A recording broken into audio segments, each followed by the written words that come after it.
I was just testing my camera and I thought I'll give this video a try. I've been thinking about, oh, wait, oh, right, I'm back. Check this out. I don't know if you can see this. Oh no, you can't see it. I've tried to get some drums set up in my office. This one looks really good with the blue reflected in it. Yeah, I'm trying to make sure that I can practice on the drums a bit. I haven't got much room, but you know. So that'll come out really loud on the video. You've probably seen the title of the video, and so I want to talk a bit about my experiences over the last few months. Marie and I are both tutors, and we've been quite fortunate in that we were able to go online with some of our students and carry on working during lockdown. We were a lot less busy than we were before, and I went from doing, I don't know how many miles, but I was putting at least £25 worth of petrol in the car every week. It was probably a lot more than that. But I was doing a lot of work and it was fine. I was driving to students' houses. So say if you've got 15 students, then you've probably got 15. You're in contact with 15 people every week who are all going to different schools. So you only really need an outbreak in one of those schools, and you could be exposed to. I got ill around the middle of March. So I was supposed to go and see my mum and dad on the 16th of March, and I said I wouldn't go down because some of my students had been ill over the previous 2 weeks, or schools had been closed for deep cleaning. There was one school where 5 teachers were off simultaneously, self-isolating. We were kind of at that point where lockdown hadn't happened, but we were all kind of, you were told to self-isolate if you got ill. Where the school kids were concerned, there were already some school kids who weren't going into school, even though the schools hadn't been closed. You know, because my family are from Hereford. Somewhere like Birmingham, at that point, it was kind of clear that we probably had a lot more than somewhere like Hereford, so I didn't want to go and visit my family. I didn't go down on the Monday the 16th. Then on Tuesday the 17th, I started to experience some sort of illness where I had a really upset stomach for 2 days. Then on the Thursday and the Friday, I had a really dry kind of sore throat. Then on the Friday night, I woke up about 3 or 4 in the morning on the Saturday morning, and I felt really weird. And my feet were really hot, and I felt really hot. I felt really strange. And I had that Friday night, Saturday night, Sunday night, and then on Monday, I started to feel kind of human. And I remember Tuesday, Wednesday almost getting back to normal activities. But I had one of my students on Tuesday or Wednesday afternoon, and I can remember doing a tutorial that ended at maybe 3:30 or 4, and just feeling absolutely exhausted after it. And then towards the end of that week, I then had, on the Thursday, the Friday, the Saturday, and for about a week, had some really strange symptoms where I was kind of, when I was trying to sleep, I'd wake up like could not sleep at all. And I started shaking, and I was shaking like that for about a week. I was kind of like, it wasn't permanent. I could get up and almost have like a normal day, but then I would like get into bed and start relaxing, and then I'd just start shaking. It was horrible. And so all in all, I had 2 weeks, at least 2 weeks of extreme symptoms, and then what felt like weeks and weeks of trying to recover from that. I was really, really tired and like really exhausted for about a month. And I don't know if anybody noticed, but I didn't sit in front of the camera from about the 16th of March till about the 16th of April. I didn't sit in front of the camera and record anything because I was just, it was a combination of not feeling great and also feeling kind of superstitious and not wanting to jinx it, because I kept feeling like one day I'd think, oh, I'll make a video talking about what had happened and saying how I feel great, and then the next day I'd feel terrible again. So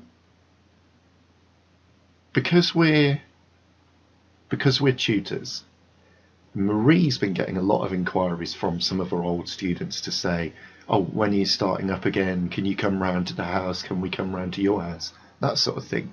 We decided that it would help us. We decided that it was worth spending money to get an antibody test to see if we both had it. The theory being that, well, we found an antibody test online for £65 each.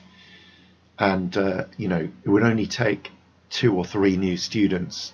It would take 1 week with 3 new students to recoup that. So it was a commercial decision. And I went last Wednesday and got my results on Friday. Marie went Monday and got her results today. And we both tested negative for antibodies.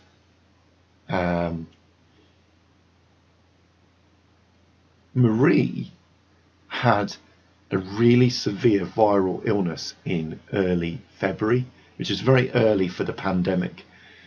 I'll put up on the screen, I made a chart for the UK. There's only a couple of assumptions in here, looking at what the potential, and nobody knows the numbers for sure, but giving an idea of what the number of cases were probably, sort of working backwards from deaths. And I'm assuming for this about 0.5% death rate, and that it takes about 4 weeks from catching it. For the people who die, that it takes about 4 weeks. And so it looks like in the middle of March that was the peak of it, because that was just before we locked down. And there was potentially, it could have been at 200,000, it could have been more, could have been less, but 200,000 is a rough idea. That's a small proportion of the UK population, but that's 200,000 people who had it concurrently. Yeah, Marie got ill in early February.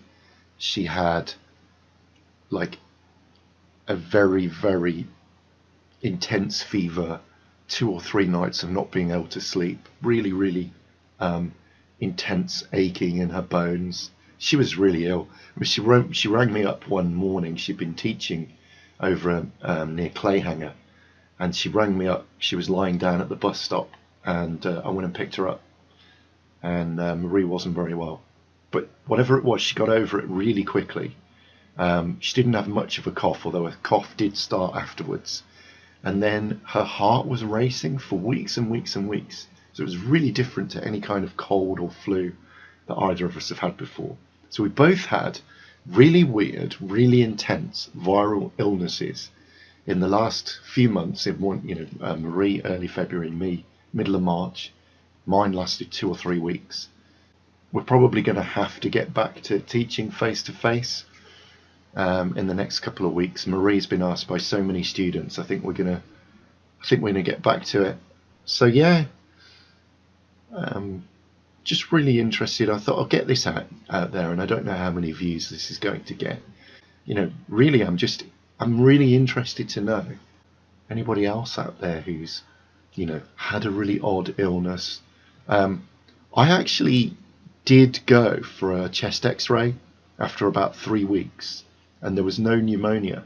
And my history, so I want to explain that I'm asthmatic, and I had pneumonia in 2016. So I've got to admit, I was really worried about this, and I was desperate to shield and, get out of the rat race as soon as possible. But my job involves teaching students, and I wasn't going to really, until the schools closed, it was very hard to say that you weren't going to teach face to face. About a week before the schools closed, I started to get some students asking to switch online, which I was, really happy to do. I was really worried about this, but whatever illness I had in March didn't appear to cause any pneumonia, which is great. I use one of these, peak flow meter, and that's showing about 675 at the moment, which is, according to the charts online, that's really, really good for someone my age. I will say we've been watching Dr. John Campbell ever since January, and he reminded me something that John C. Dvorak's always talking about, the power of vitamin D3. And I've got these are pretty hefty ones, 25 micrograms. Dr. John Campbell is taking 2 of these a day, 50 micrograms. I'm always coding or trying to make YouTube videos or editing or whatever. I don't get out in the sunshine enough. So yeah, I've been taking 25 micrograms of vitamin D3 since Dr. John Campbell mentioned it in January. Of course, unknowns are, don't know what the virus was that I had, don't know if the D3 helped protect me from it, but yeah. I've also, from somebody else, I got these ran out. It was literally as I started to get ill, these ran out. Vitamin C and zinc fizz from Holland and Barrett. So I wasn't taking these when I was ill, but I've also recently, I don't take both of these, but I've also got hold of these. Somebody mentioned these 1,000 milligrams vitamin C. So I'm trying to take that every day, and I'm keeping hold of this because it's got the zinc in it. So if I do get ill, I got something with zinc in it. Also got a bottle of zinc tablets as well. So we've been trying our best, haven't we? We've all been trying our best. We've been here on our own. Well, fortunately, I've had Marie. Marie looked after me when I was ill.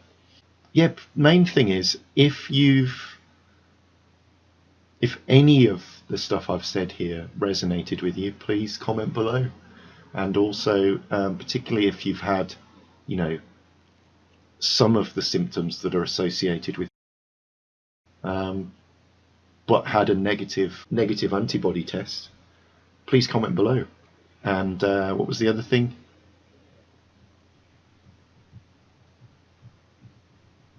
Yeah, that video's too long anyway. Thanks a lot. Bye.